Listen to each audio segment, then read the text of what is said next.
Muy buenos días, hermanos. Tengan en este día.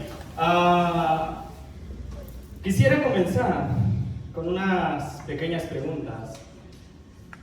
¿Qué significa ser el primero? ¿Qué significa ser el último? ¿Qué significa ser el servidor de todos? ¿Qué significa ser un esclavo?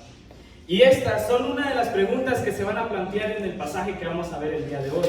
Unas preguntas que Jesús les va a responder, pero sobre todo les va a dar una gran lección a sus discípulos. Quiero que me acompañen al Evangelio de Marcos, capítulo 9, versículo 33, donde vamos a ver qué es el problema que se está planteando en esta cita. Marcos, capítulo 9, versículo 33. Dice: y llegó a Capernaum, y cuando estuvo en casa les preguntó: ¿qué disputabais entre vosotros en el camino? Mas ellos callaron, porque en el camino habían disputado entre sí quién había de ser el mayor. Entonces él se sentó y llamó a los 12 y les dijo: si alguno quiere ser el primero, será el postrero de todos y el servidor de todos. Y tomó a un niño y lo puso en medio de ellos, y tomándole en sus brazos le dijo: el que me reciba en mi nombre, a un niño como este, me recibe a mí. Y el que a mí me recibe, no me recibe a mí, sino al que me envió. Palabra de Dios. Y vemos aquí en esta historia algo tal vez que es lógico de deducir de qué está hablando. Sin embargo, este va a ser nuestro pasaje clave, pero vamos a retroceder unos versículos anteriores. Vamos a empezar en lo que es en el capítulo 9. Vemos que en el versículo 2, si tienen sus Biblias, dice el tema de la transfiguración. Aquí en la transfiguración, Jesús se llevó a unos discípulos con él, se llevó a Pedro, a Jacob y a Juan. Se llevó a 3 de él hacia un monte, donde en el monte mostró su poder, mostró su majestad. Pero dice aquí que en el versículo 6 del versículo 9, cuando Jesús se muestra, voy a leer desde el 5. Entonces Pedro dijo a Jesús: Maestro, bueno es para nosotros que estemos aquí y hagamos 3 enramadas, una para ti, otra para Moisés y otra para Elías, porque no sabían lo que hablaban, pues estaban espantados. Vemos aquí cómo Jesús, al momento que Él muestra su poder, muestra esa gran autoridad que Él tiene, a los 3 discípulos que llegó con Él estaban asustados, estaban espantados de ver ese gran poder.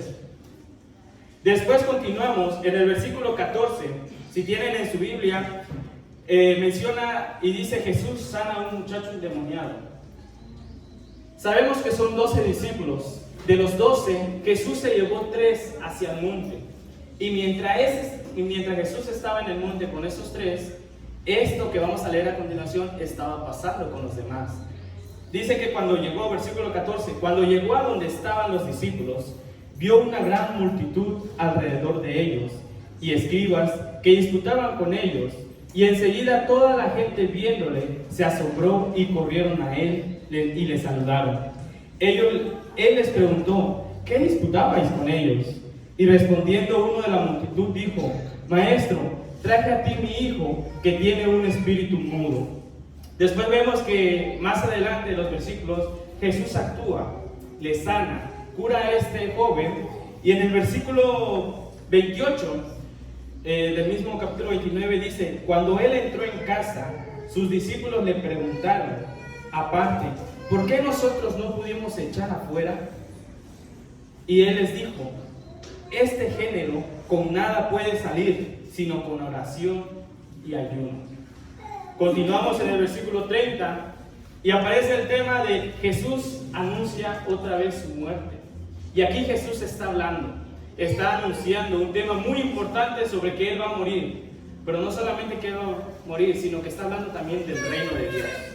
¿Y por qué tuve la necesidad de retroceder? Primero, porque vemos cómo es que 3 de sus discípulos vieron todo el poder y la autoridad que tenía Jesús.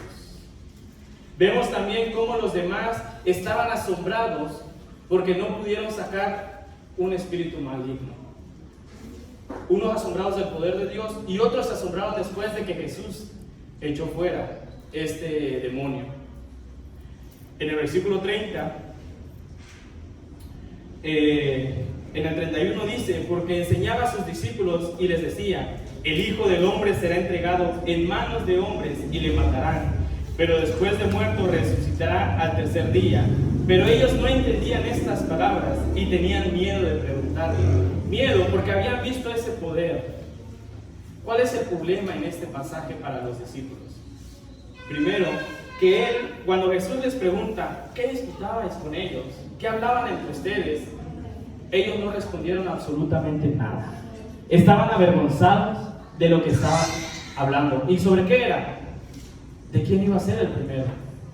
Y aquí el primer error es que el discípulo, su arrogancia, el hecho de querer el lugar de Jesús, ya lo estaban matando sin antes morir. Ellos estaban tomando el lugar ya de Jesús, estaban diciendo: bueno, Jesús les estaba dando un mensaje importante, les mostró el poder y les dijo: va a llegar un momento, yo voy a morir, pero voy a resucitar. Y ellos dijeron: y bueno, y mientras Él se vaya, ¿quién va a quedar en su lugar? ¿Quién va a quedar en su lugar? ¿Quién va a tomar esa autoridad? Y para ellos esto era algo tal vez de orgullo, de soberbia. Y Jesús les dijo: bueno, en el camino ustedes ¿qué tanto estaban hablando? Y ellos estaban avergonzados de lo que estaban hablando. No dijeron absolutamente nada. Jesús después les da una gran lección, les da un gran mensaje. Los discípulos discuten sobre quién iba a ser el mayor después de que Jesús muere. Y aquí algo curioso es que en el mundo actual los hijos tal vez se pelean por la herencia del padre. Todavía no está muerto y ya están diciendo: ¿quién se va a quedar la casa? ¿Quién se va a quedar el terreno? Y el padre todavía está en su plena juventud, 40, 50 años, y ya lo están matando. Ya están viendo quién se va a quedar con eso.